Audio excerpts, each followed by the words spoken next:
One.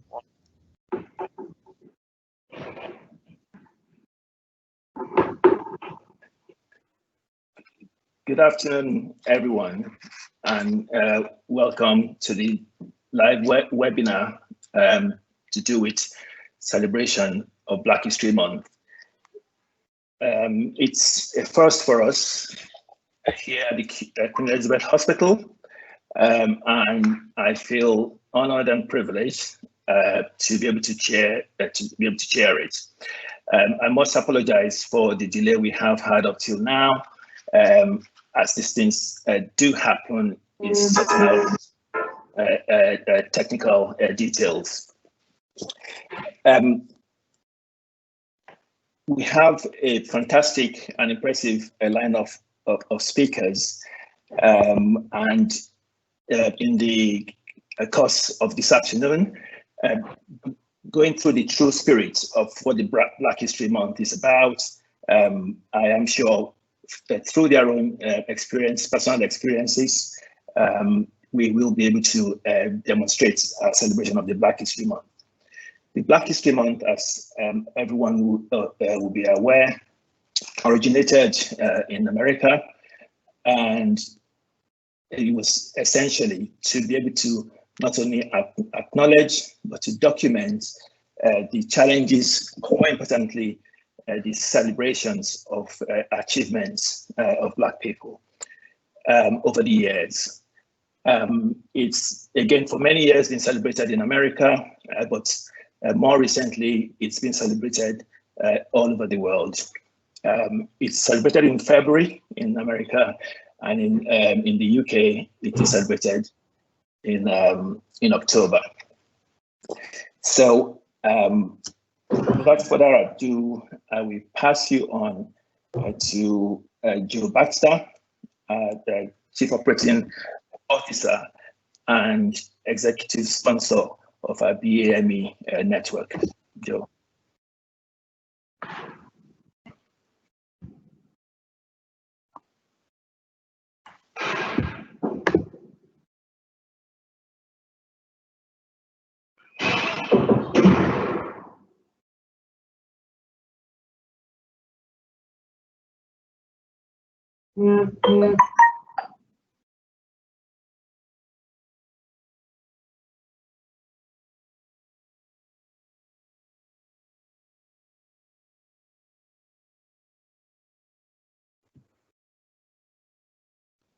Joe, you're on mute. Sorry. Hi, I'm Joanne Baxter. I'm the Chief Operating Officer here at Gateshead. This is as Isaac's already mentioned, this is the first Black History Month that Gateshead has celebrated, and hopefully first of many. I've only been in the trust since June. I am executive sponsor for the BAME network, which again, I'm very proud and delighted to be. Black History Month is extremely important, and I understand that we have a fantastic lineup of speakers today that I'm really quite excited to hear from. I'd also like just to mention a huge thank you to everybody who's been involved in collectively setting up this webinar. It is so important that we recognise the achievements of those local to the Northeast, but also this trust and much wider. So we have some inspiring and very thought-provoking stories for you. Sorry for the delay. So without further ado, I'd like to pass you over to Liz, who'll be our first speaker. We have got a few amendments to the agenda because of some technical difficulties, but I'm sure we'll manage to fit everybody in as we move through. So I'd like to pass you over to Liz now. Thank you. Can I just add? Yes, thank you very much for that introduction. And I'll start by saying that, you know, my pronouns are she and her, and I'm Liz Trist, Member of Parliament for Blaydon, and very pleased to have Elizabeth Hospital, not actually my constituency, but serving people right across my constituency. So I'm really pleased to be here today. Now, at this stage, I was going to say, it was great to follow Chi Onwurah, my colleague, who is still desperately trying to get on to this presentation. And I know it would be well worth hearing from Chi, who's keen to be here. I'm really glad to see the QE Gateshead Black Minority Ethnic Staff Network arranging this event during Black History Month. And as we heard from Isaac, it's a time, I think, where Black History Month has very much been brought to the forefront because of the events throughout the year, and it's really something that my constituents have been talking about as well. They've been saying to me about making sure that Black history makes it onto the curriculum and onto the school agenda, and I don't think we've convinced the government yet that the curriculum needs to change, but certainly there needs to be a lot more talking in our schools about Black history and understanding our past and our part in that, and using that to not just raise awareness but make real change in the future. So I'm here to talk about being an ally. So that was an interesting kind of concept. So just a bit about me. For most of my working life, in fact, I think almost all of it, as a Member of Parliament, as I am now, have been for the last 3.5 years, as a local councillor in Gateshead, and the former regional head of health for Unison here in the Northeast. So a lot of my working life has been spent representing people, speaking up on their behalf, whether that's at work, at home, or in the community.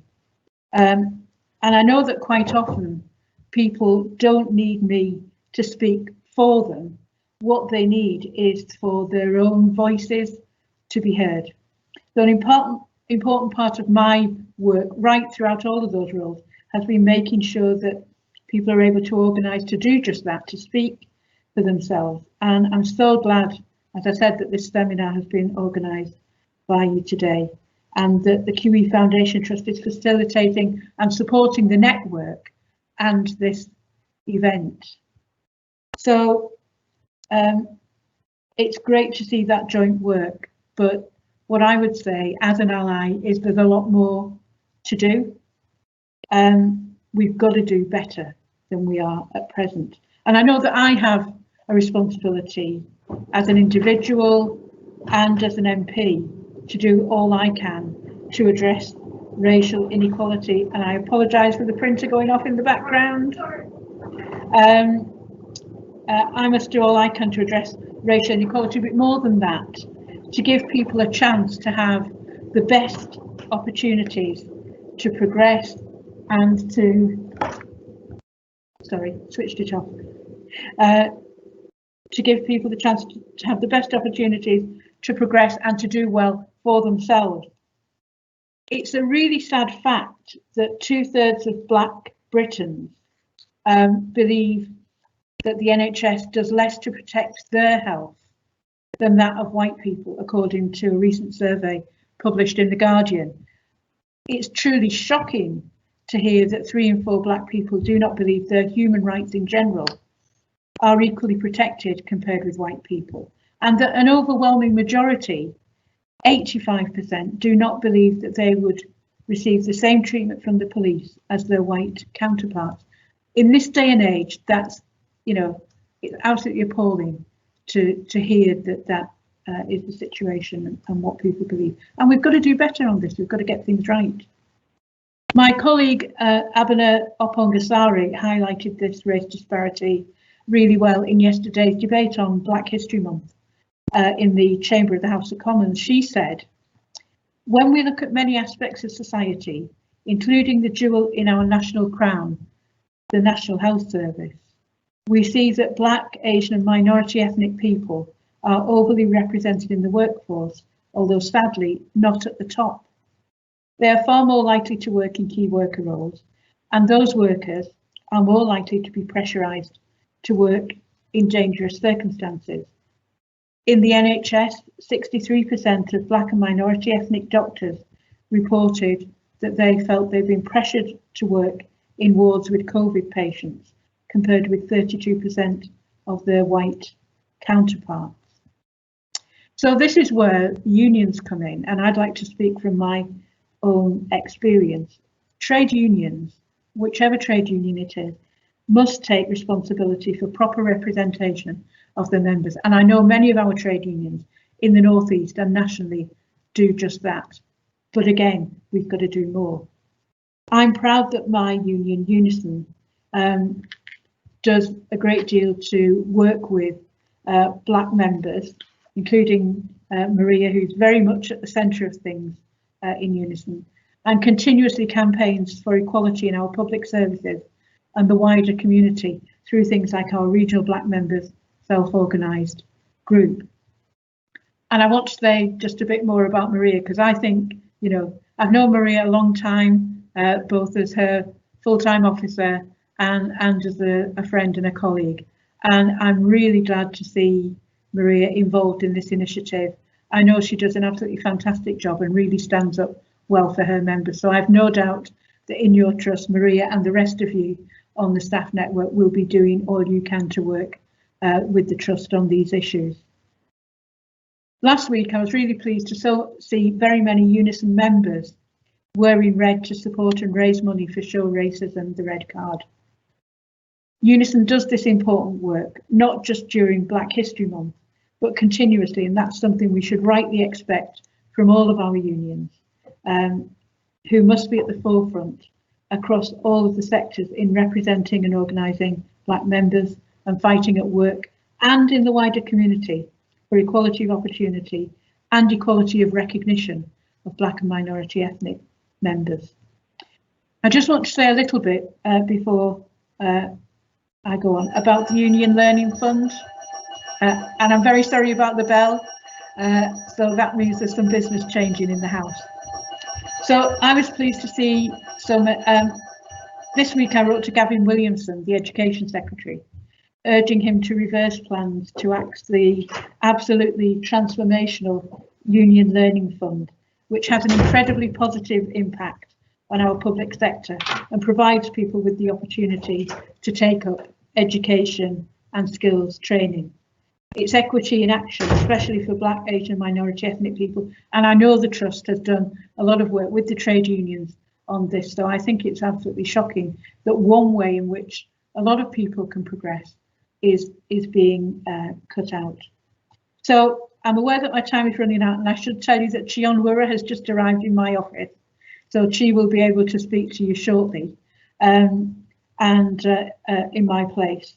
And talk just a bit about action, because what we need to do to produce change is to be active and to see action happening, making sure that we have Black voices in our workplaces, our organisations, our unions, and in positions of leadership, making sure our children are taught Black history at school, making sure that if they're not taught Black history at school, you write to your MPs and demand the change we wish to see. And I can tell you that she and I are both hugely supportive of that issue. I can't just assume that you see me as an ally. It's dependent on what I do, and I want to do all I can to do that. I'll finish on that point and say thank you again for inviting me. It's a hugely important event, and I look forward to the questions. And would you like to me to pass on to Chion Wura now, Chair? Yes, that would be great.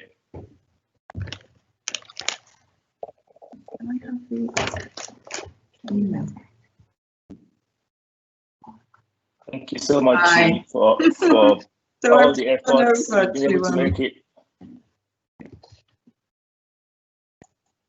I've just run over to Liz's office, and Liz has kindly vacated her seat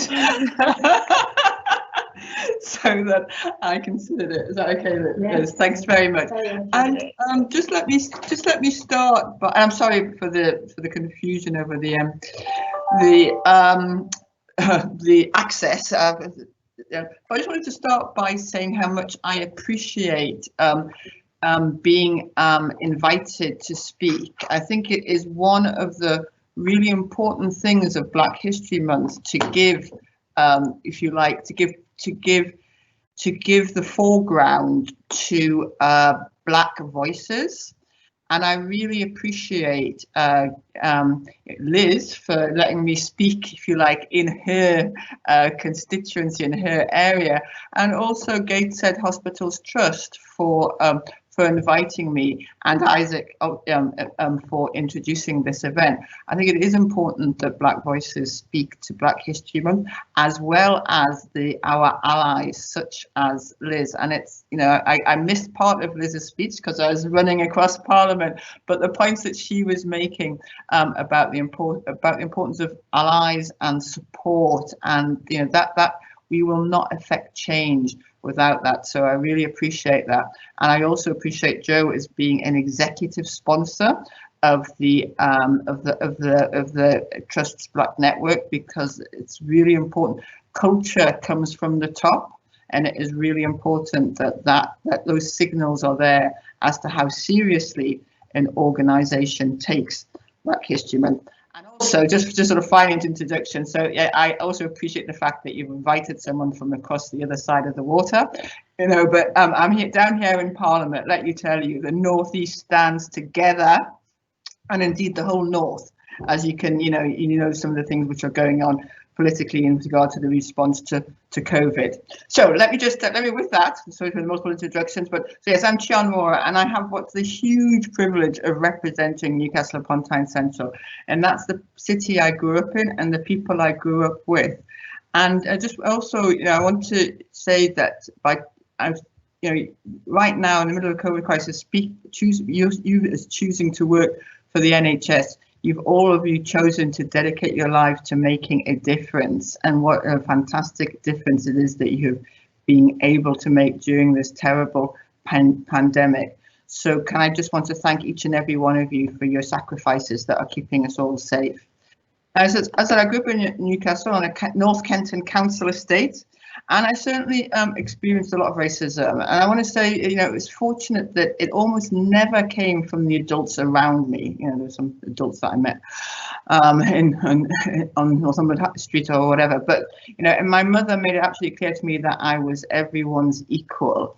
And the teachers in my fantastic state schools seemed dedicated purely to getting as much knowledge and skills into me as humanly possible. And I didn't experience racism from authority figures. But I do think it's important to speak out about the racism that people suffer. I want others to know, and I want you to know that you're not alone if you are suffering racism. I also want you to know that, you know, it doesn't necessarily have to hold you back in your career, or it can be, you can go on to have a very successful career. And in my case, I'd say 2 successful careers, as an engineer and as an MP. And one thing that the Black Lives Matter movement has highlighted is to put this, is already achieved, is to put the challenge of racism, the ongoing challenge of racism, into the foreground, into the front of our minds. And speaking as a Newcastle MP, I'm very aware that whilst I am the first Black MP for Newcastle, we still actually don't have any Black or of African heritage councillors on Newcastle City Council, and that's something that we need to change. And Black people are underrepresented in the police. And whilst, you know, the work of the NHS has been fantastic, we know that that friends and colleagues who are BAME doctors and nurses and frontline staff have been disproportionately affected, and that COVID feeds off inequality, and the inequality that we see in the impact of COVID reflects the inequalities in our society. And one of as a Geordie myself, one of the things that always surprises me is that how, you know, others can be, certainly down here in London, people are surprised to learn that I come from the Northeast, you know, that there are Black people in the Northeast. And whilst that's a representation of their ignorance often, it also reflects the lack of Black history, talking about Black history in the Northeast and across the country. So growing up in Newcastle, I learned not in the 70s. I learned nothing of Black history. I would have been hard put to name a dozen famous Black people, outside music or sports. And my knowledge of Black achievement was limited to those two sectors and a few walk-on parts and the great histories of nation generally as a hapless victim or a stereotypical villain. At the age of 9, I remember being inspired by the words of Martin Luther King, but I didn't know that he'd come and spoke at Newcastle University, and it was the only non-American university to honour him during his lifetime. And it was a fantastic achievement, and the speech he gave was amazing. And you can see it's online. I didn't know anything about that. I didn't know that Frederick Douglass, who was the American campaigner and abolitionist, and at the time in the 1840s, probably the most famous black person in the world, had lived and lectured in Newcastle. And I didn't know that African soldiers were garrisoned on Hadrian's Wall, and that the history of Black Britain and the history of Black Newcastle, or Geordie Africanus, as I think I'm going to call it from now on, has a long and exciting history. And so for me, as a child in Newcastle, that would have made a real difference, and also even, it would also have meant that my achievement of being Newcastle's first Black MP is put in context, because I'm no longer this exception, this outlier, but I'm standing on the shoulders of the many, many, many heroines and heroes of our shared past. So that is why Black History Month matters. So one of the reasons it matters so much. Sharing the stories of those who history has overlooked is important, but there's also the very practical power of showing the diversity of achievement already that is our shared history. So yes, I do want to see Black history taught more in our schools. I want young boys and girls of each and every ethnicity across the Northeast to know the history of Geordie Black and African heritage Geordies. Geordie Africanus has a long and admirable history. And I also want that understanding to be reflected in the understanding of the challenges we face now. I just briefly want to sort of pay tribute to the work that the unions do, and particularly, I'm a member of Unison, and I know Liz is as well, and particularly the unions in the NHS in terms of addressing the challenges of racism in the workplace, not only in the NHS, but across our working environments. We know in the media, here in Parliament, in companies, in every sector, really, the Black people are not represented in relation to their numbers in society. And as an engineer, I worked for 20 years as an engineer. I was almost always, I was the only woman in the room and the only Black person of colour in the room. And the kind of work that the unions do often in challenging, there's less discrimination is illegal thanks to the labour movement and a previous Labour government, but there's still so much implicit discrimination, the stereotyping, the assumptions which are made, the ways in which Black people can be overlooked, and the burden that you bear of being the only Black person in the room, of being a continual minority that forms the ceiling of achievement. So for so many, unions have play a great role in emphasising that and highlighting it, and in supporting and promoting the kind of training that can help address that. So I want to say thank you to the unions who are working against workplace discrimination and discrimination through our entire society.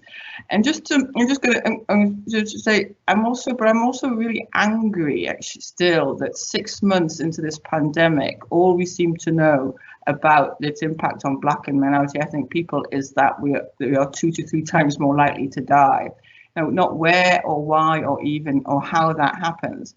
And I want to challenge, the NHS, and indeed I challenged the minister yesterday, to get the data analysis, which means that, we understand why this is happening, so we can protect BAME workers in the NHS and across society, from the discriminatory effects of this virus.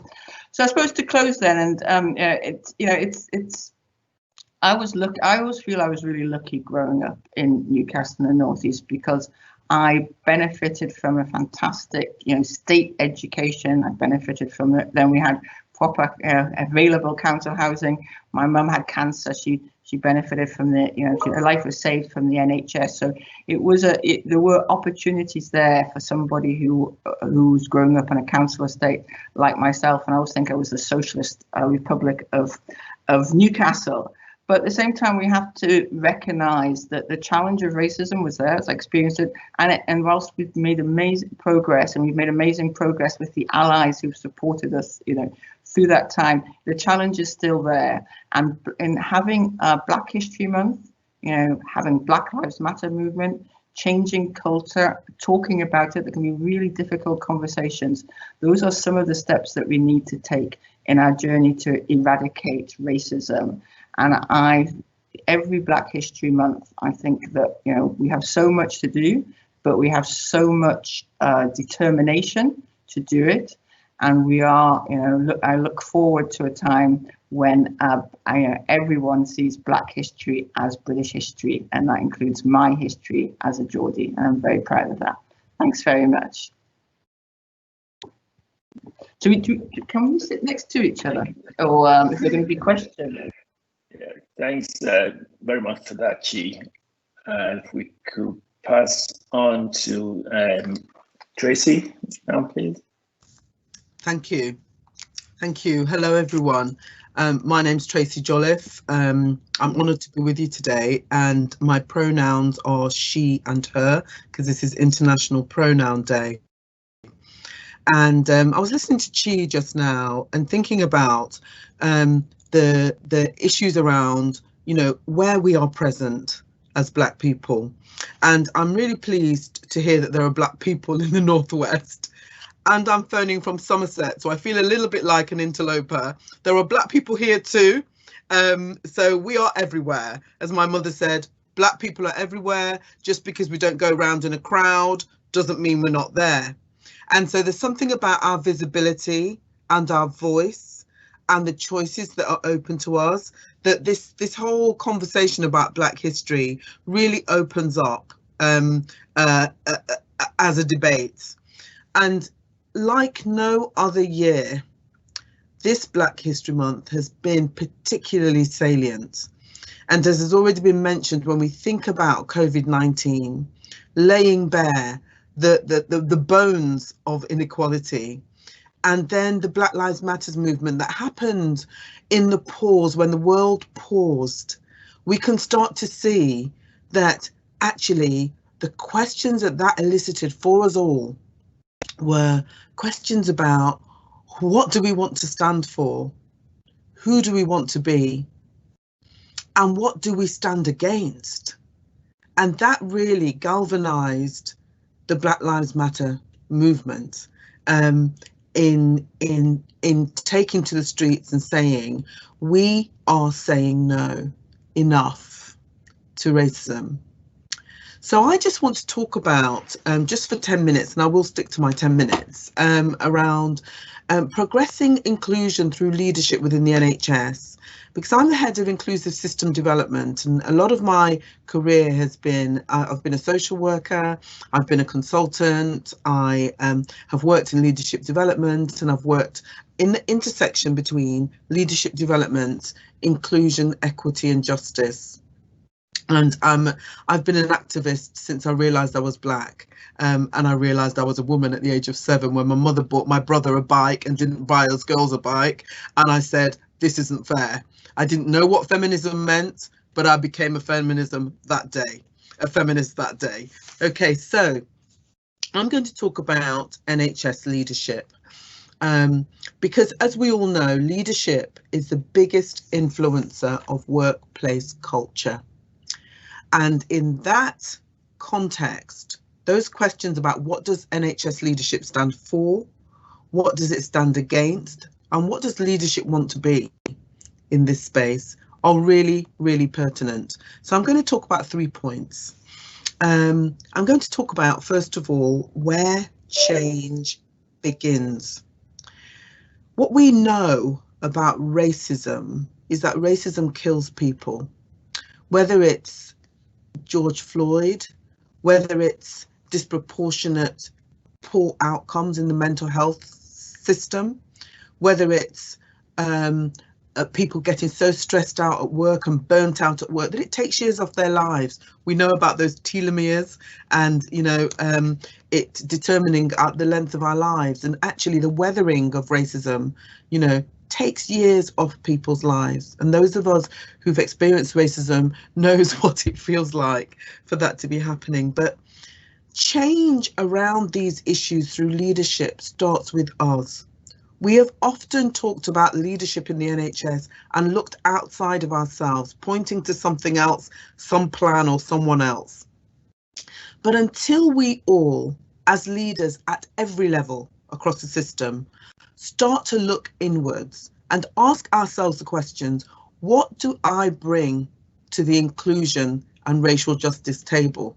Me as a whole person, you know, we don't begin to do the work, because none of us are coming to this table without a set of assumptions and ideas and values and lived experience. And even if we look like me, because melanin is not a qualifying criteria for inclusive leadership, by the way, you know, inclusive leadership is a mindset that we have to embrace. You know, inclusive leadership are skills and capabilities that we need to hone, you know, irrespective of what our skin color is. And so when we think about leadership, you know, and we think about inclusive leadership, unless I'm prepared to do the work on myself, I need to stop telling everybody else what they need to do, you know, and that's the reality of it.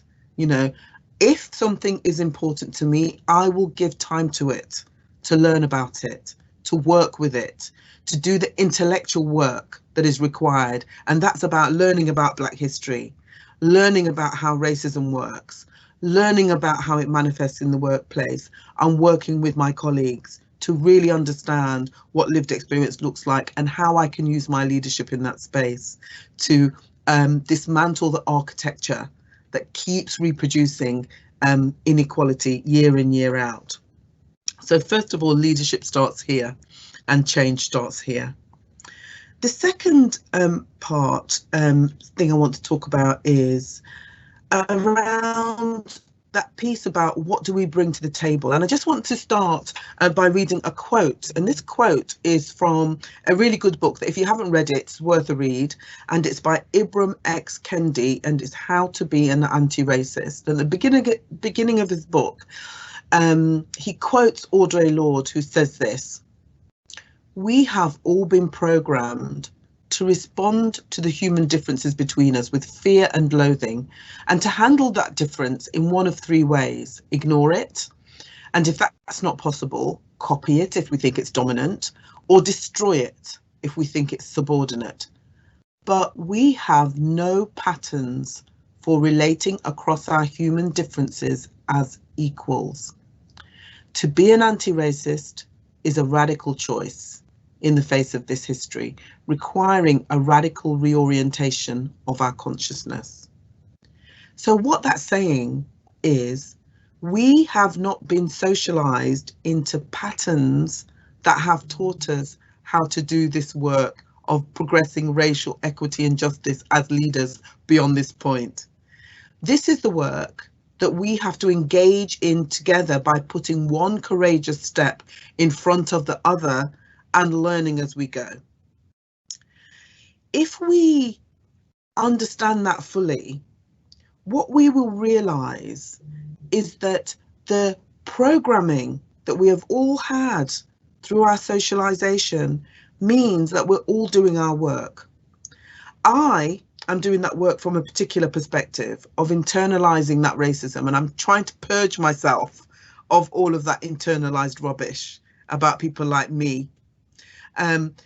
If people are white, they're doing that from a different perspective of trying to purge themselves of the ideas of white supremacy, because racism wouldn't exist if we didn't have white supremacy. So we need to talk about white supremacy and mature this conversation as leaders across the system in our work.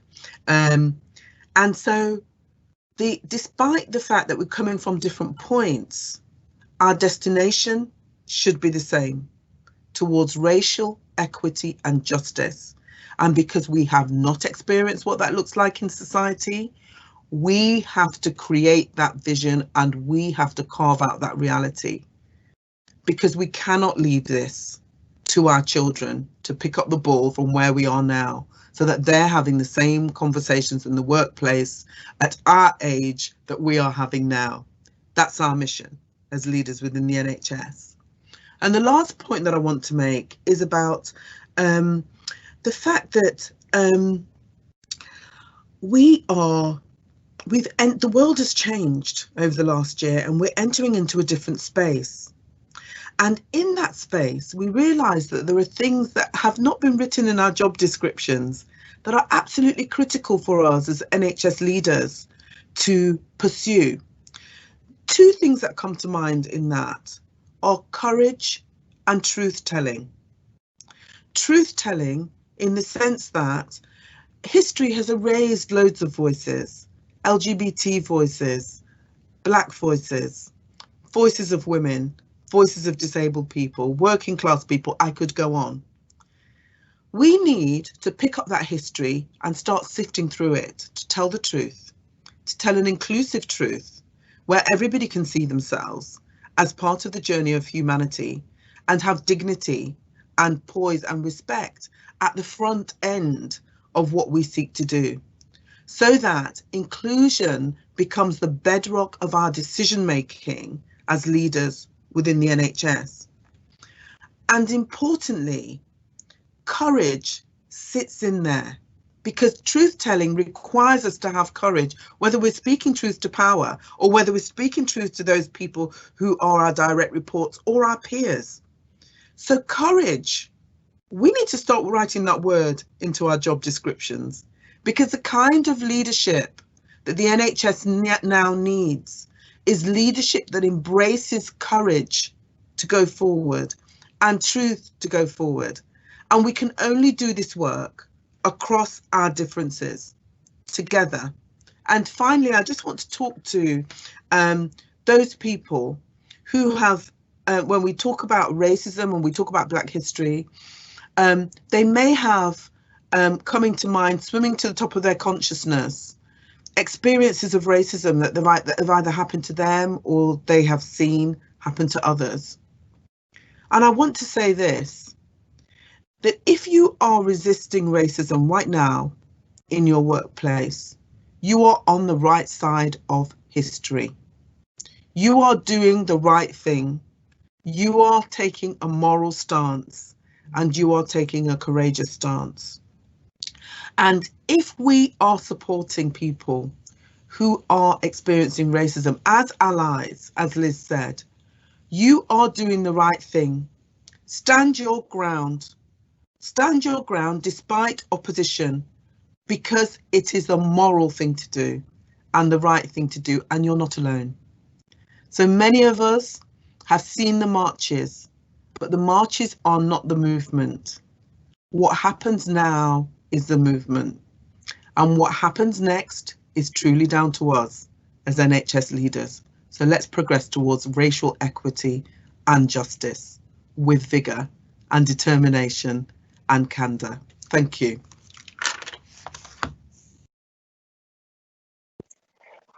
That was great, Tracy, and thank you so much for this, for your presentation. Now, I'm going to pass on to Agatha for her talk. Thank you. Oh, thank you. Thank you, Isaac, and thank you, everyone. I feel greatly humbled to be sharing this platform with great men and women who indeed are also leaving footprints in the snow and melting down barriers. I'm also excited at the prospect of great opportunities of partnership that are going to emerge from this forum as well. So October marks the start of Black History Month in the UK, and it's a time to celebrate the extraordinary contributions that Black people have made in the UK and beyond. Although we haven't fully embraced it, and I know Chi mentioned it, to note that the Northeast has a profound legacy of empowering people, as Dr. Martin Luther King was awarded his honorary doctorate in Civil War at Newcastle University on the 13th of November in 1967, before his assassination in April in 1968 in Tennessee. And bring it closer home, my dad was also a great believer in equality and that one should not be treated on the basis of the color of their skin. After his assassination, sadly he was assassinated in 1980, my mother continued to empower us and instill the notion that we're equal, we're no lesser than anybody else. So my passion for empowering from grassroots and beyond also stems from my own personal experiences of dealing with adversity too, and this has been embedded in forgiveness. I mean, let's face it, most people, we face the challenges every day, whether it's the young kid, whether it's our children at school, they're treated badly and they have to learn how to forgive because the next day they're going back to the same school, or whether it's at work, colleagues or seniors treating BAME people disrespectfully and being racist. We have to have this element of forgiveness because your life still has to carry on. So we cannot change the past, but we can acknowledge our errors and address this colorism issue. So in the next 2 minutes, I'll just direct you to a short video of Martin Luther King's speech at Newcastle University on his honorary graduation day. The full speech is available on the Newcastle University website. Please sit back and enjoy what hit our own shores over 50 years ago. Thank you.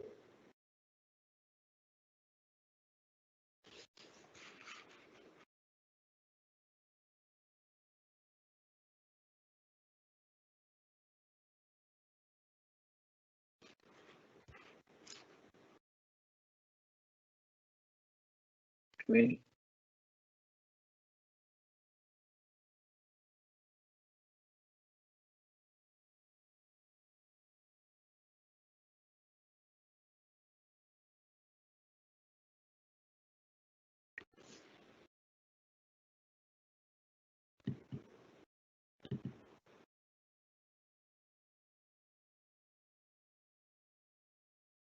David, I think you're on mute, so we can't hear. Frankly, the sound on the video is not working.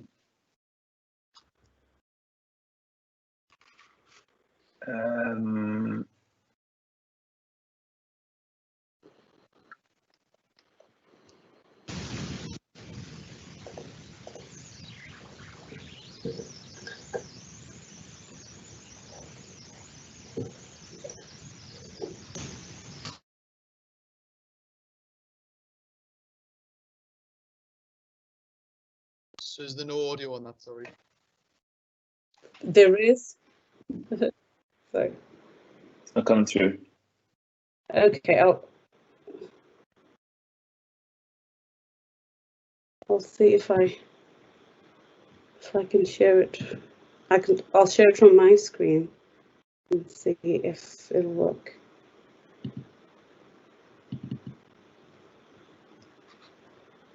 There we go. To deal forthrightly and in depth with these great and grave problems that pervade our world.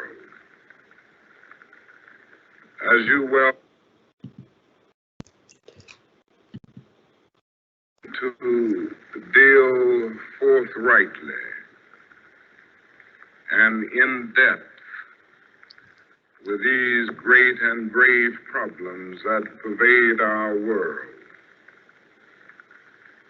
As you well know, racism is a reality in many sections of our world today.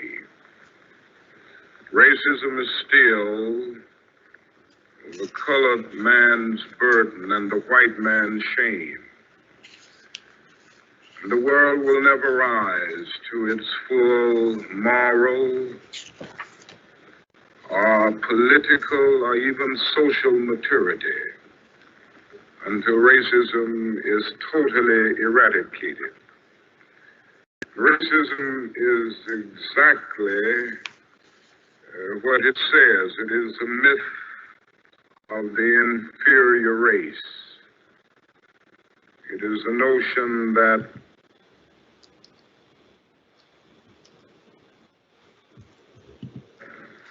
a particular race is worthless and degraded innately. The tragedy of racism is that it is based not on an empirical generalization, but on an ontological affirmation. It is the idea that the very being of a people is superior, that morality cannot be legislated, but behavior can be regulated. It may be true that the law cannot change the heart, but it can restrain the heartless. It may be true that the law can't make a man love me, but it can restrain him from lynching me. And I think that is pretty important also.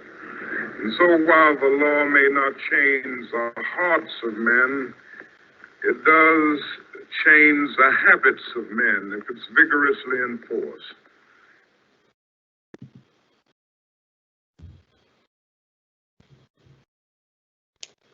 Thank you. Thank you. Can you see me clearly? Yeah.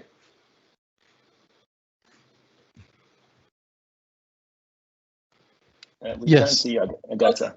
All right. Thank you. So that was just, I mean, Martin Luther King's speech just resonates with some of the issues which, all my colleagues here have spoken about. You know, you can't really make somebody love you, but obviously the law can hold people to restraint. And, you know, he was quite humorous about it. He says the law can stop you from lynching me. So obviously, you know, we cannot legislate morality, like he said, but we can regulate behavior. So obviously with this whole Black History Month and the Black Lives Movement, you know, there are ways in which changes can be made. And that's most of the work that I do, like with my organization. So what it is we provide confidential and individually tailored coaching, mentoring, and advocacy services, and progress coaching as well. So we empower people from grassroots and beyond. So we empower individuals, students, parents, employees, apprentices, and even employers as well, to have their own voice heard on matters that are important to them. I'll give you an example. My youngest client was a 9-year-old, and they had had a session in school where they had been taught about slavery. And then within a couple of days, his classmates said to him they wanted to play the slave game, and he was going to be the slave.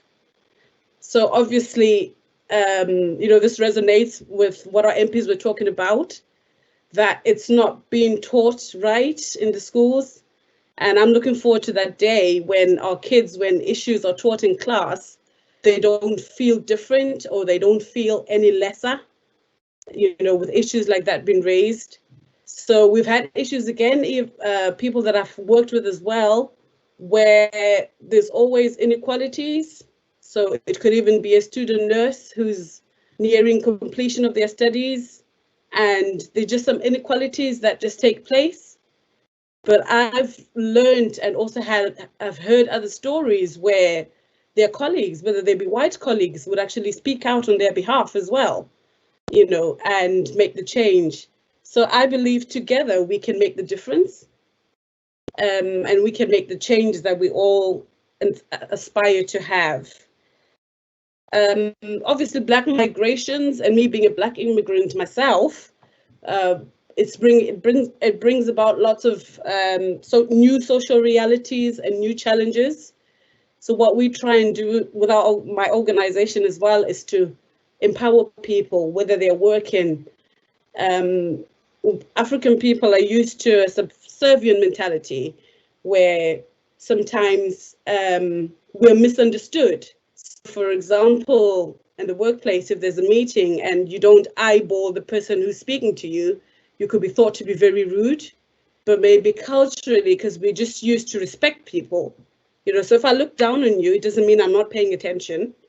So we need more representation in the workplace, in schools, where people actually take time, understand cultures and empower people so people don't feel left out or feel that they're any lesser.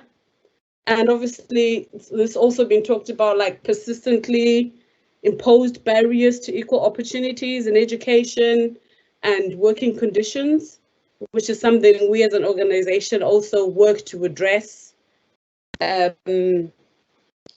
So obviously, we'd like to see the representation, progression and successes of ethnic minorities as well.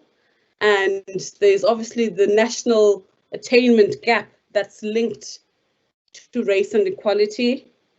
And some of it is pivoted from challenging circumstances that BAME face throughout all their lives.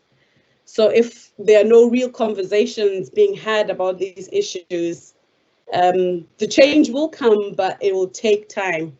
So on that note, I'd like to say we've had people leave footprints for us and empowered us. So we are also here to do the same for the next generation.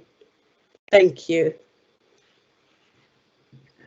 Oh, that was great, Agatha. And as I said, absolutely resonates with the theme of the webinar today. Thank you so much. I'm going to pass on to Shaka. Shaka, thank you so much for being able to join after all the technical difficulties. And it is a point to note that your work as ex-Newcastle footballer and co-founder of Show Racism the Red Card is very much appreciated and well noted. And I believe your talk is also going to encompass Jed's presentation as well. So over to you, Shaka.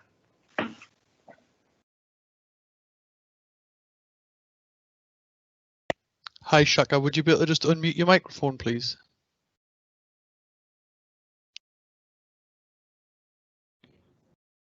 Sorry, morning everybody. It's morning for me, so my apologies. I'm based in the US now, so it's still morning. Good afternoon.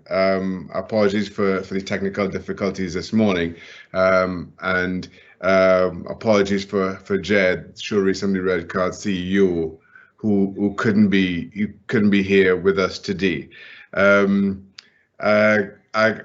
Firstly, I assume that we were going to be taking questions, and then that would make up the basis of my presentation this morning. So I don't have slides or anything more formal to present. But let me just start by talking about our organization, Show Racism the Red Card. We are coming up on our 25th anniversary. Jed and I started Show Racism the Red Card back in 1995. Just after I joined Newcastle United as a player back then. Jed, it was, I remember being outside St. James's Park, filling up my car with gas and being three white youths come walking down the hill outside St. James's Park, shouting racial slurs at me. And as they got closer, one of those youths recognized who I was, and they started to chat my name, wanted to come over for autographs. I quickly got in my car and left. Soon after that, I was contacted by Jed Grevy about a lot of the anti-racist work that he was already doing in the Northeast. a conversation was born. A conversation ensued from there, and from that, Show Race and the Red Card was born. I've always felt that football was the perfect platform to use in addressing a lot of those racist issues. I think that my experience outside the petrol station spoke to the duality of who I was, and certainly how I was received and perceived in the Northeast. From 100 yards away, I was a black man worthy of no more than racist abuse. From 25 yards away, I was worthy of having my name sang and be approached for autographs. So it spoke to the duality of my existence. I also feel that football was the perfect foundation for these efforts, just given the diversity that naturally comes within dressing rooms. I have never been anywhere other than in a football dressing room where I can sit 5 yards away from somebody from England, somebody from London, somebody from Leeds, somebody from Colombia, somebody from Belgium. We then all take the field on a Saturday with the same intent. And if we lose, we take to the training field in an effort to put our mistakes right. If we win, we take the training field together to build on those efforts.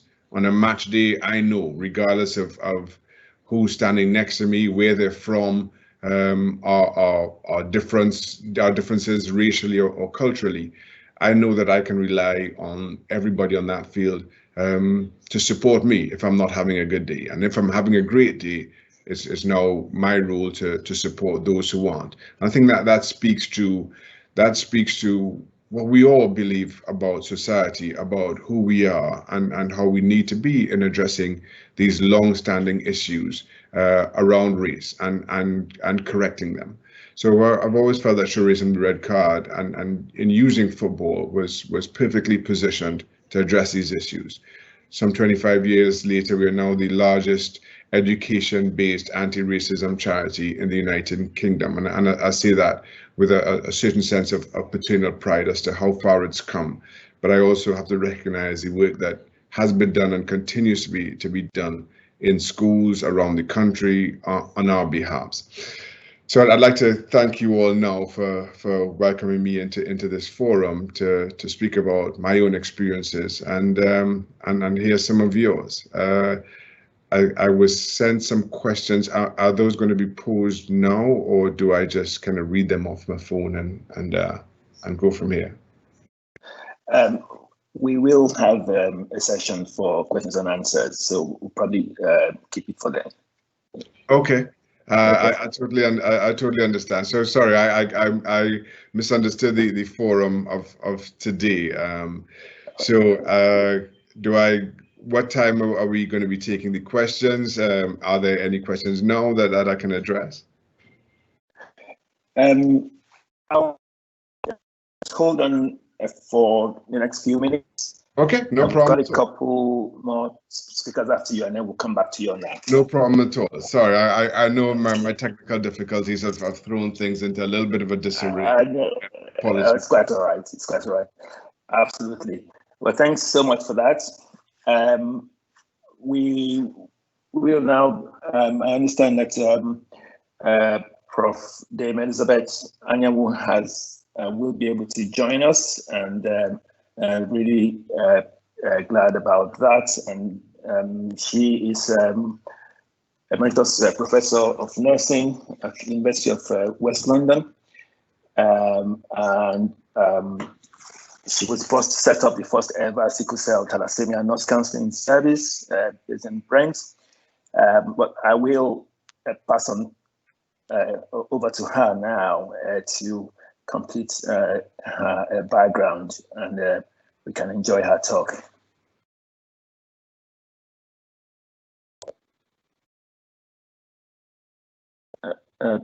Professor Dame Elizabeth, can we pass on to her?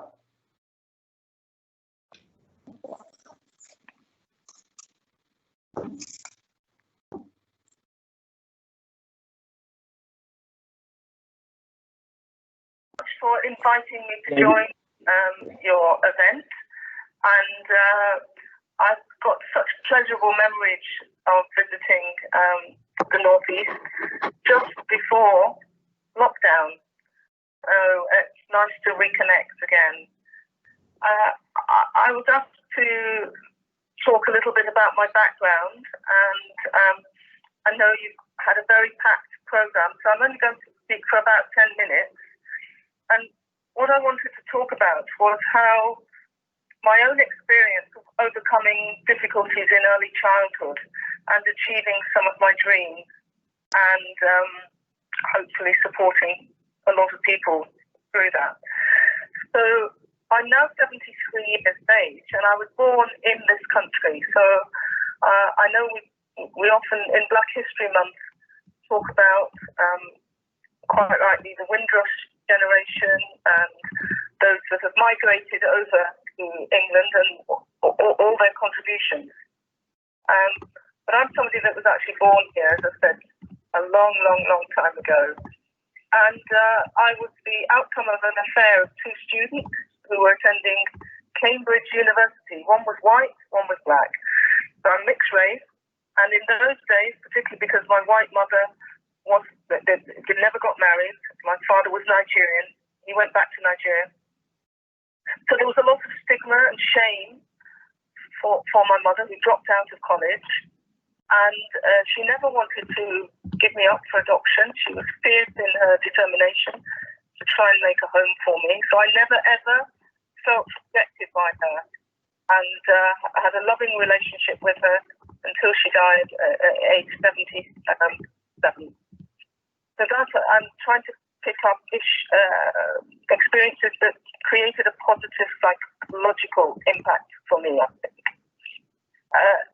But because she had difficulties, I did live in a children's home for the first 9 years of my life, and I was the only black child there until I was about 8. Overall, my experiences were fine, but there were some negative experiences due simply because of my skin colour. So that, for example, I washed my face 10 times as a child there in order to try and become white like my friends. So obviously it has made some negative impact on me, which is not good for a child of colour, because it means you are aware that sections of society look down on you. However, although I had a few other issues growing up, I always had the love of my mother and also my grandparents, my maternal grandparents, who I went to live with as a teenager, because unfortunately I was physically abused by my stepfather. But when I went to live with my grandparents, it made me realise there were good people as well as a few not so good people. These are the lessons I learned growing up.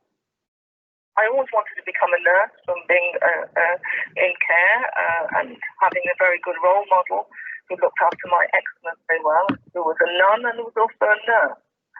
And so I started off my nursing career at the age of 18 and did my 3-year training program. And I'm going to skip, because it would take a long time to tell you about all of my career in this short period. I want to skip to when I was a health visitor, and I was working in Brent in northwest London. And I visited a family who had a boy with sickle cell anemia, a young boy, and the mother was very distraught. And although the medical care was okay, she hadn't received the information she needed to try and support her child, and also that she would feel confident about looking after him. And she asked me, and I didn't know very much because I hadn't been taught about it in my nurse education program in Paddington in West London, and I hadn't been taught about it in my health visitor program in the early 70s, again in West London. Now, that actually made me not only very frustrated and sad that I couldn't support the mother, but it actually made me very angry. And it wasn't until I read President Obama's first autobiography, because we know, I'm sure, that there's another one coming in November. We ordered that. And but in his first one, Dreams from My Father, there's a section in it where somebody asks him, or tells him, you must be angry because there's a middle-class guy wanting to work as a community organizer. He must be angry about something. And he reflected on that because initially he didn't think he was angry. But we know the intelligent person and insightful person that President Obama is. I was very taken by his section where he recognized his deep-seated anger about various issues that he had to confront as a mixed-race youngster and adult. And that made me realize that, this belly full of anger, I think, I'm not sure that he called it that, but that's what I called it, that many of us have this anger, deep-seated anger, and we're maybe not always aware that we have this anger.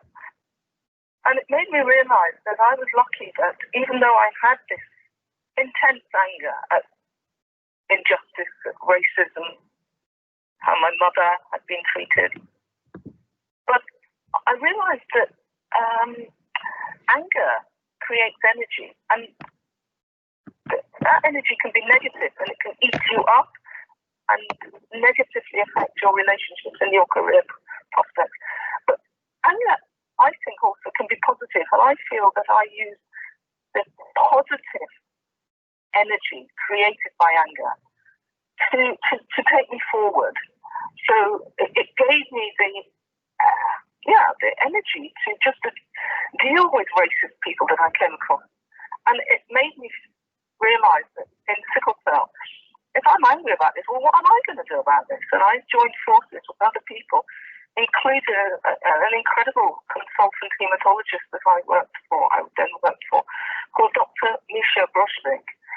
And we worked as a team, and not only as a healthcare professional team, but we developed a support group so that those affected by the illness were enabled to be very forceful in saying what they wanted and being part of developing services. So I worked for 10 years with Dr. Broshvik, and it was an incredibly energetic period. It was an innovative period. You know, when you're developing new services, even though it's tough, trying to get resources, trying to get people on site, it's a very positive experience. That's what I found. And I used that as a model, if you like, for when I became involved with Lord Clive Foley, in the 13-year campaign to raise £750,000 for the Mary Seacole Memorial Statue. It was very, very difficult raising the funds, but people from all over the country joined forces with us. And if ever you're near Westminster Station, cross over the bridge and go into the gardens of St Thomas's Hospital in London to see this magnificent statue. In fact, a couple of nights they showed the programme again, the journey of the statue being made. So some of you might like to catch that on BBC iPlayer. Now, I want to sort of draw this to a close because, again, I am conscious of your time. I would never have thought that as a child who had grown up in care, as mixed race, coming across the issues that you can imagine that I came across, that working in areas like sickle cell and the Mary Seacole statue field generated ultimately me being rewarded. We are never looking for rewards. Maybe a little lesson that sometimes around the corner people will wake up and see what you've been doing. And I've been honoured, as you can see, with a damehood. And last year, getting a Pride of Britain Award, Lifetime Achievement Award, and being presented by Janet Jackson, no less. So, you know, we have a lot of dips in life, a lot of downs in life, but hopefully you will have experienced ups as the way I have, and even more to come. So I'd like to just thank Marceline in particular and all the event organisers for inviting me to take part in your event. Thank you so much. Oh, thank you so much for that, Dame Elizabeth. It's really appreciated, and it was really generous of you to also share your experience. Would you be still around to take questions if it comes to it?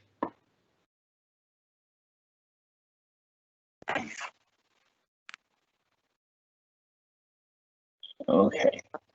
Okay. I think if we move on for now, and now pass on to Maria Alberts, our staff side, to kind of talks before we go on to questions and answers. Maria, please. Hi, I'm pronounced as she, and my name is Maria Alberts, staff side chair. I'm also joint branch secretary of Unison, and I've been a Unison ULO and lifelong learner for 20 years. And I'm also obviously branch secretary, joint branch secretary of the Gateshead Health. A bit about my background. Growing up, I never ever experienced racism. Funny enough, as a child, we were one of the first Black family in Newcastle, and we actually were, or have been in the Discovery Museum in Newcastle. Never experienced racism until I was older, as it happens. We were always growing up, we were always seen but not heard.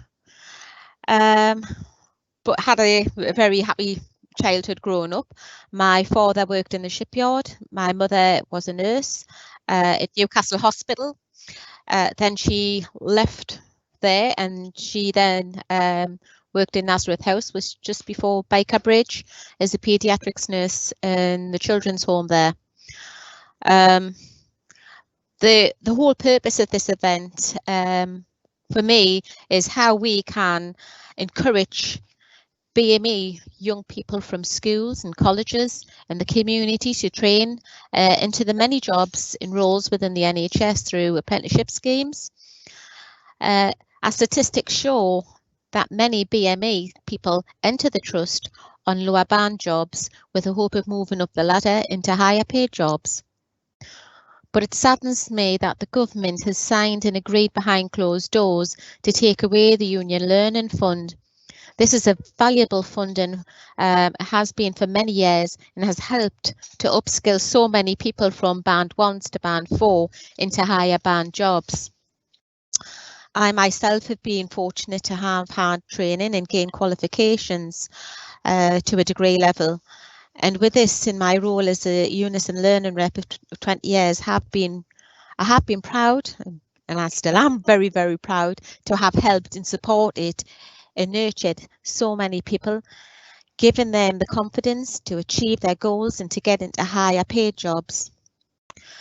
But it still concerns me, given that the new technology that's coming into play, and this could mean job losses for many people. And without the valuable funding to upskill people, many will be left at a disadvantage. And this funding comes to an end on the 31st of March 2021. So really, we've only got 5 months to the end of this funding. Unison and the TUC have put a petition now for people to sign and to try and reverse the decision. So I would hope as many people as possible can go out there and sign this petition. As I say, this is such a valuable thing. And we will put the link in the chat room also for the WEA, which is the Workers' Education Association, which is a valuable, don't know what's happened there, which is a valuable thing. And we have accredited courses and some that you have to pay for. And as a trade union, we get discount for many of our members, or any members who's part of a trade union. And if anybody who needs that financial help as well. Also, the Open University have loads of free courses which are accredited, from short courses to long courses. and we'll also put that link out there for people. So what I'm asking as well is for our local MPs to lead the way as well and try encourage the government how valuable the Union Learn funding is, because what they plan on doing is put all the money into adult education, which means the lower bands it'll hugely affect. As I say, it's quite a big thing. And I don't know if I'm still on or if I'm off. Yes, just continue, Maria, sorry. Sorry. You're still on. Right, okay. And I would ask as well for the trust to look at how we can enable, given that in 5 months' time this funding will be gone, to then help people from Band 4s downwards to assist education courses within the NHS. And I would urge other people to go back to their own workplaces and to try and get the management on board to try and enable them to encourage learning courses for year bands 4 and below. That's all I've got to say, and thank you very much, and thank you very much for all our guests as well. Really appreciate it. Thank you. Thanks for that, Maria. And at this point in time, I will also like to say a big thank you to all our guest speakers for your generosity of your time. I know some of them have had to go, but we will be taking going to the questions and answer session very soon. But just again, prior to that, I would like to say a big thank you again to Marceline Ndam, as well as Maria Alberts, who have been the backbone of organizing this meeting, and in particular for coming up with the title and theme of the webinar today, which is Footprints in the Snow, Melting Down Barriers. And I'm sure all concerned would agree that through the talks of our guests and their experiences, we have been able to capture the title and theme today. Right, so I think we're probably ready to take some questions. There was some questions sent in advance. I'll probably go through a couple, and if we then have live ones as well, then we can probably share. The first one I'd like to ask was probably maybe directed to Dame Elizabeth, if she's still around. The question reads, in terms of this work, what keeps you awake at night, and what are your hopes and aspirations for what the future says in 5 years' time might look like? So what keeps me awake at night? Well, I'm afraid at the moment it is COVID-19. Because it's been going on from March, hasn't it? And I'm not only, well, I keep myself in nearly permanent lockdown, but I worry for my family and for my friends, and I worry for the NHS, to be very honest, because it's really come out of the vault, you know. And it must be very, very worrying for everybody within the National Health Service that I suppose what I'm looking forward to, like everybody else, is the vaccine. And that's because our lives, everybody's lives are just still totally disrupted with this awful illness. So, yeah, I hope that helps. Thank you very much for that. Will any other of our guest speakers want to answer that question as well?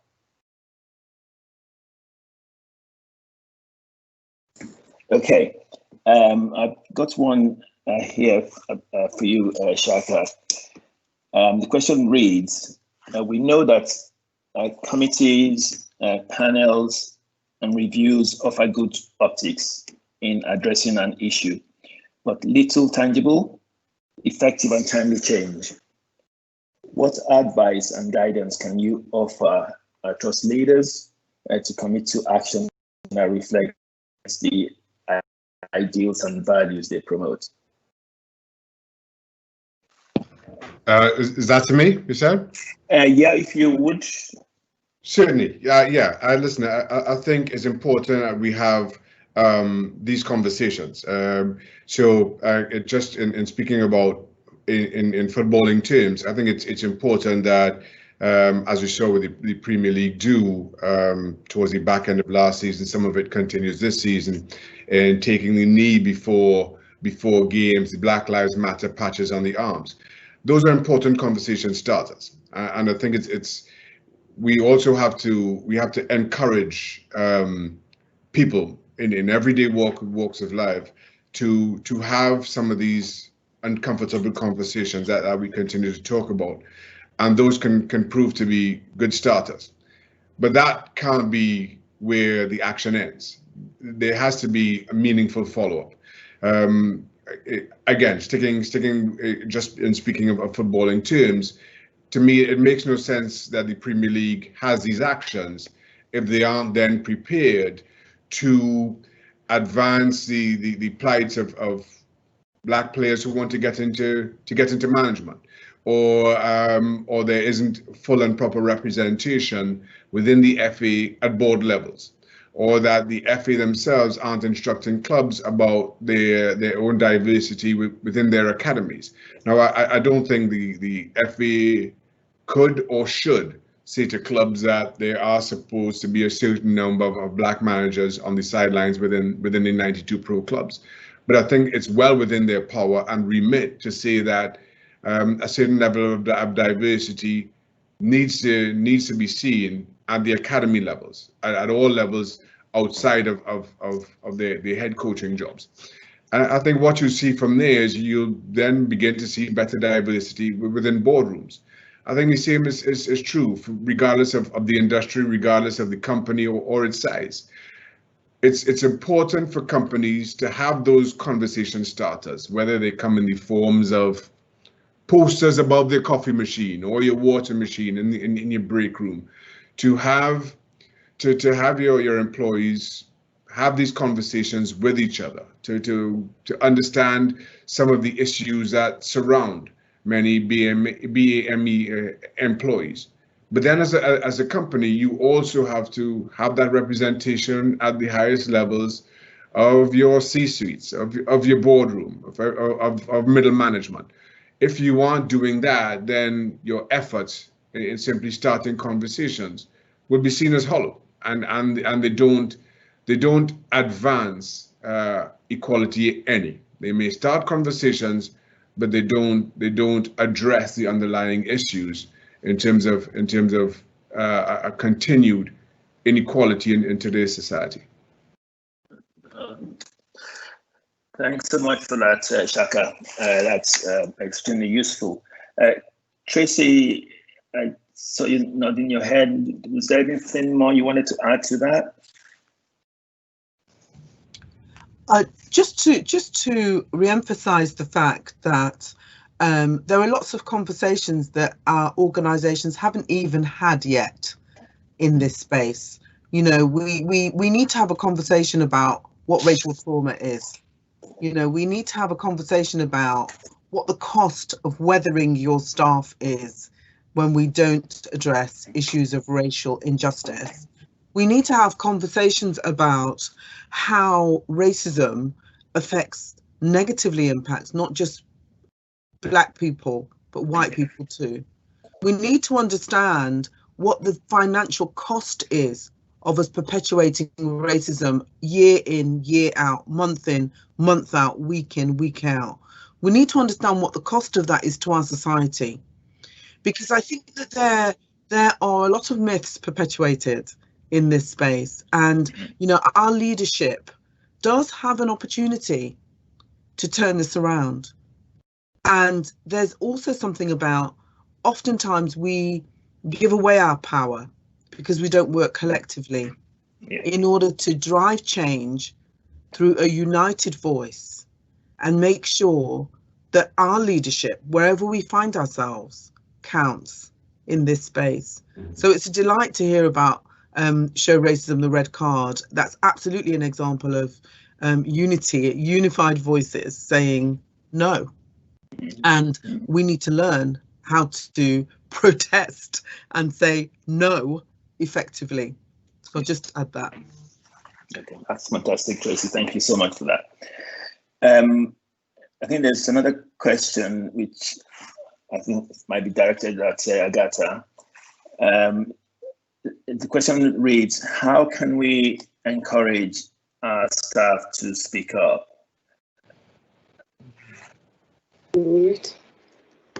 I think the first thing is to get to the root of the problem. Why aren't people speaking up? So unless they actually know why people aren't raising their hands, you can't fix the problem.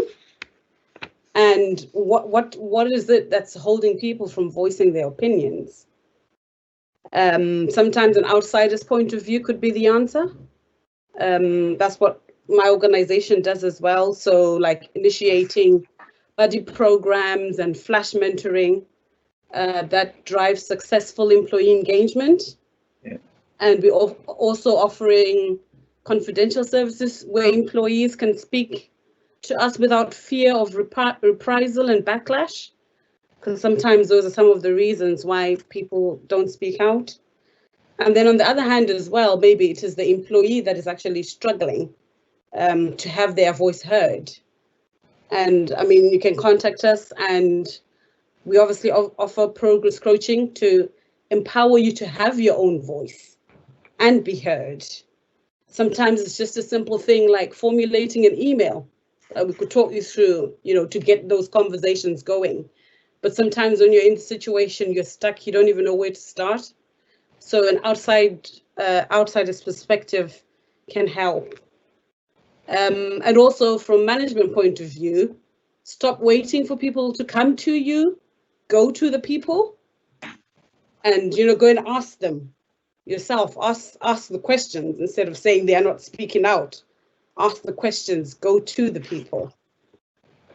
And that, yeah. That's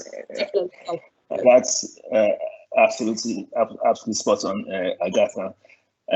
Is there anyone else, any other speaker want to add to that?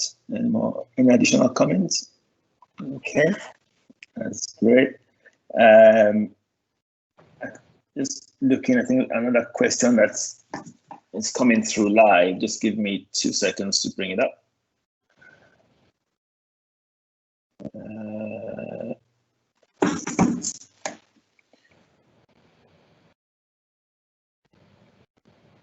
There's a question that's come through live. It says, thank you for letting me watch.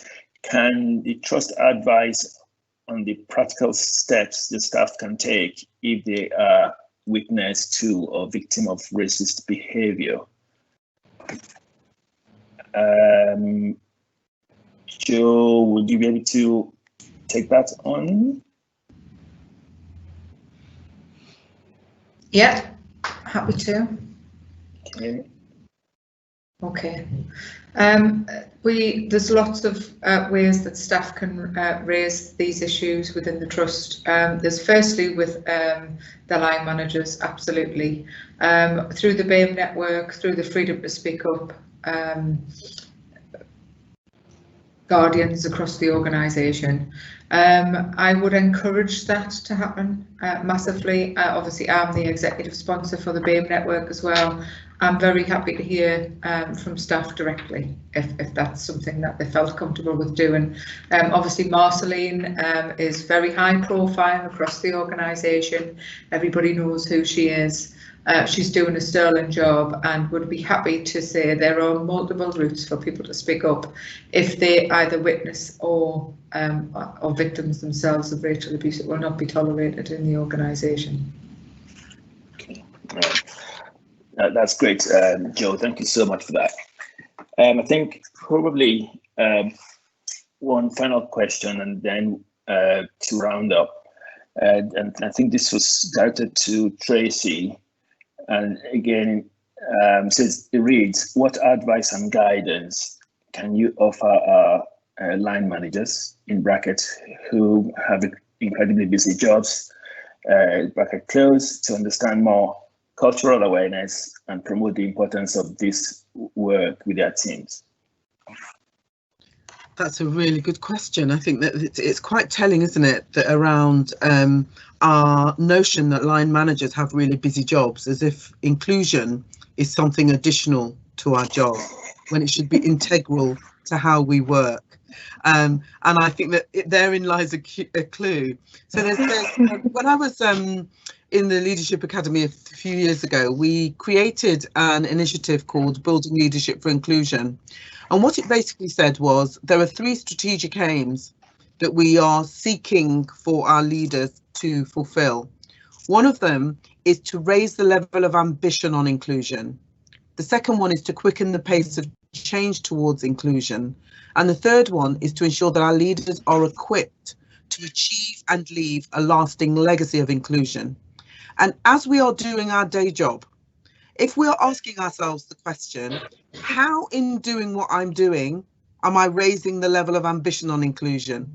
How in doing what I'm doing, am I quickening the pace of change towards inclusion? And how am I making sure that myself and my leaders are equipping ourselves to achieve and leave a lasting legacy of inclusion? Just those 3 questions asked about each activity that we're doing each day will provoke us to think differently about how we do those activities. We can't add hours to our day constantly because, you know, people are weary and they're tired, you know, but what we can do is transform how we do what we do, so that inclusion is at the heart of our decision making. It's at the heart of our considerations as leaders when we do what we do. And there is no substitute to us deciding, an act of the will, to do some learning ourselves. We can't do learning by proxy.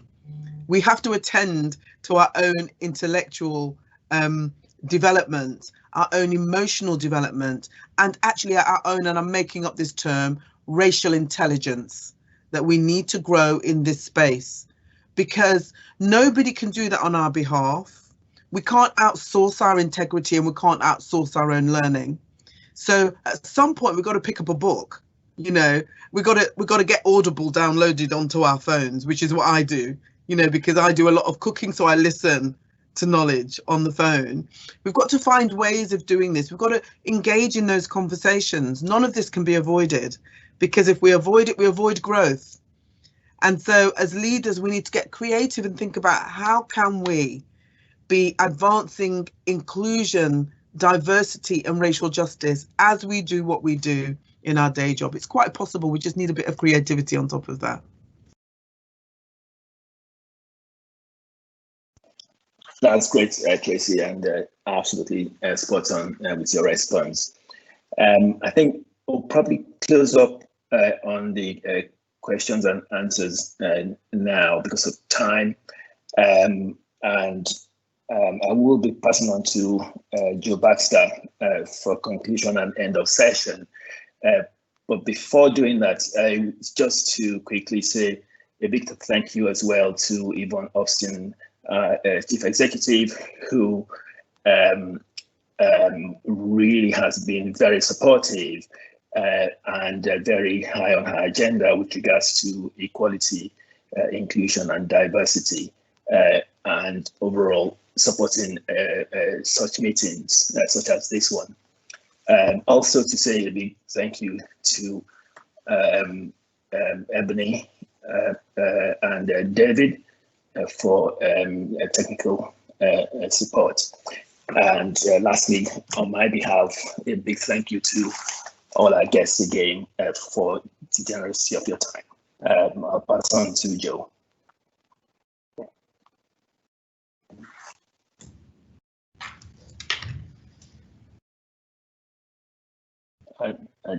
Joe, passing on to you. Okay.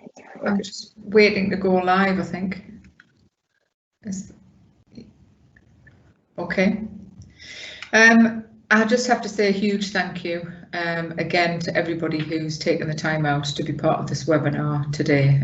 Despite the technical difficulties at the beginning, I have to say it has been absolutely amazing, and I've really enjoyed hearing from everybody today. It's been really good. My reflections, I have to say, was echoed by Tracy Jolliffe at the end there in relation to how this just needs to be something that we do every day. Black History Month was first celebrated in 1976 when President Gerald Ford officially called on the public to seize the opportunity to honour the accomplishments of Black Americans. In the UK, it was 1987. And when you consider where we are now, it's quite surprising that we're still having to have these conversations. So we need to do better. We absolutely need to do better. And this is the first Black History Month ever, is my understanding, within Gateshead NHS Foundation Trust. We've already mentioned our Chief Executive, Yvonne Ormston, who's absolutely passionate about inclusion and diversity, and I think we need to now pick up on the momentum that we've got in this organisation and do so much better. We need to create a social movement. We really need to be flying the flag on this and stamp out racism once and for all. I am passionate to be a white ally. I am learning about this every day. I have to say, as the more I learn around what some of my colleagues have been subjected to over the years, that is just really incomprehensible. So I am really keen to be, and very proud to be, the executive sponsor of the BAME network. I'm not going to take that responsibility lightly. We are championing this at the board. We've had a session at the board again that was very emotional, but also inspirational. And again, some of the stories that I've heard today are exactly the same. So we will continue, well, I personally will continue to learn. Marcelina's reverse mentoring me, and no doubt she will keep me to task. So I just want to say again a huge thank you. This has been absolutely amazing, and we don't just need to do this within October. We need to, as Tracy says, do this every single day as part of our leadership roles. I was, before I joined Gateshead, very involved within the Stepping Up programme and the Ready Now programme as part of the Leadership Academy. And we understand that there's people within this organisation who've been on that programme, and we need to embrace that, right? Actually, what are the next steps, and how do we actually allow those individuals and colleagues to step up? And I know Lisa, our new Director of People, is also watching this webinar, and she's also very passionate about this, and no doubt will support me and our wider board and executive colleagues to really drive this forward. So I just again like to say a huge thank you to everybody, and on behalf of our board, thank you for taking the time out to do this webinar. Thank you very much.